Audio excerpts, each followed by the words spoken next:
プラスチックラブ夜明けまで踊る。東京1986年。舞は高層ビルの窓から見える夜景を眺めていた。きらめく都会の光が彼女の部屋に反射して、壁には虹色の幻影が揺らいでいる。レコードプレイヤーからは竹内まりやのプラスチックラブが静かに流れていた。また電話してくれるって言ったのに。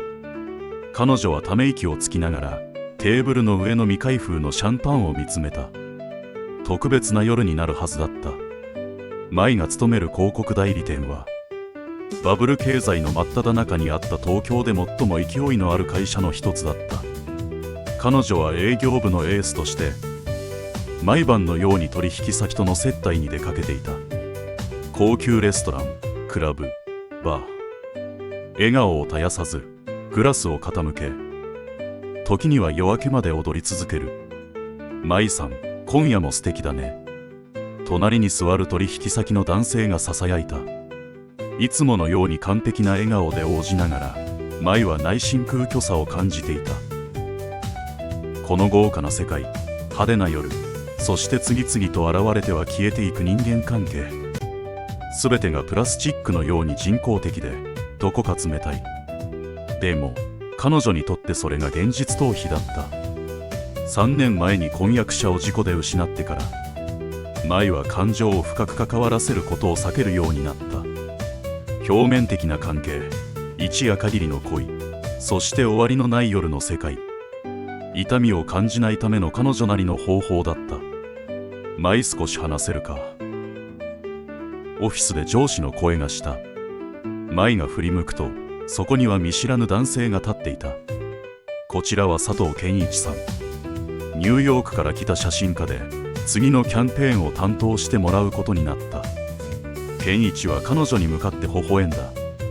その眼差しには、彼女が長い間忘れていた何かがあった。誠実さ、温かさ、そして深さ。よろしくお願いします。健一の声は静かだったが、妙に心に響いた。それから数週間、舞と健一は仕事で密に関わることになった。彼は東京の街を独特の視点で切り取る才能を持っていた。ネオンに染まった雨の夜、高層ビルの間に浮かぶ満月、朝もやの中の渋谷スクランブル交差点。どれも見慣れた風景なのに、彼のレンズを通すと新しい命を吹き込まれたようだった。なぜ写真を撮るのを。ある夜、二人きりで残業をしている時、舞は尋ねた。一瞬を永遠にするため健一は考え込むように言った。すべては流れていく。でも写真はその流れの中で一つの瞬間を救い出す行為なんだ。舞はその言葉に胸が締め付けられる思いがした。彼女は長い間記憶から逃げ続けていた。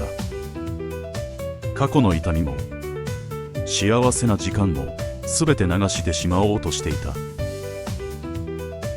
今度の土曜日、一緒に写真を撮りに行かない？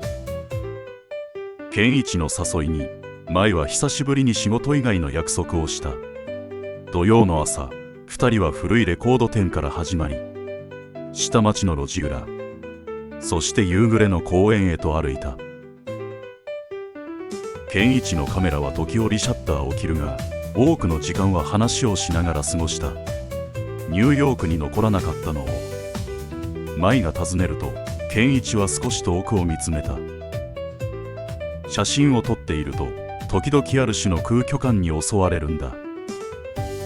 すべてを切り取りながら、自分自身は何も持っていないような。彼の正直な言葉に、舞は自分自身の空虚さを重ねた。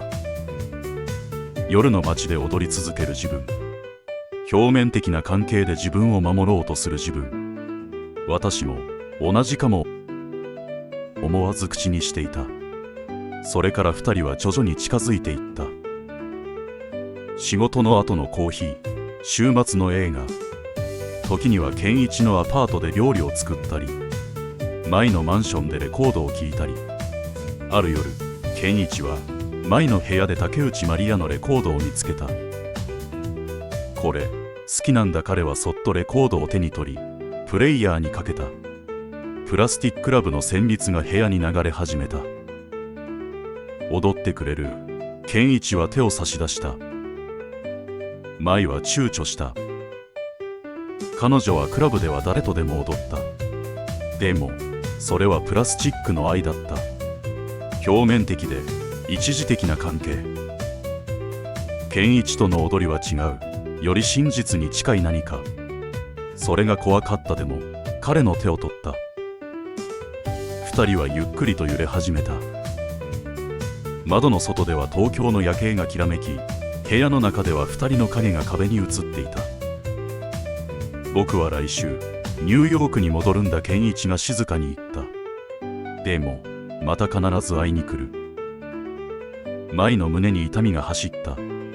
また誰かを失うのか、また一人になるのか。電話してくれる？彼女は小さな声で尋ねた。約束する。健一は彼女の目をまっすぐ見つめた。絶対に。1週間後、健一は飛行機に乗った。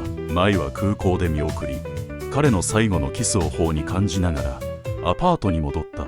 その夜、彼女はプラスティックラブをかけて一人で踊った。かつての彼女ならすぐに夜の街に繰り出し、派手なドレスで誰かと踊り、全てを忘れようとしただろう。でも今夜は違った。電話が鳴ったのは夜中だった。舞はすぐに飛びついた。ニューヨークに着いたよ。健一の声が聞こえた。東京の写真展が決まった。3ヶ月後にまた会える。舞は微笑んだ。窓の外では東京がきらめいていた。彼女の心の中でも何かがきらめき始めていた。プラスチックではない、本物の輝き。待ってる。彼女は答えた。今度は一緒にシャンパンを開けましょう。レコードプレイヤーではプラスティックラブがまだ流れていた。でも今、その歌詞が持つ皮肉な響きは少し変わって聞こえた。全ての愛がプラスチックなわけではない。本物の愛は時に痛みを伴うかもしれないけれど、それでも求める価値がある。舞は窓に映る自分の姿を見つめた。長い間、彼女は夜明けまで踊り続けることで現実から逃げてきた。でも今は新しい朝を迎える準備ができていた。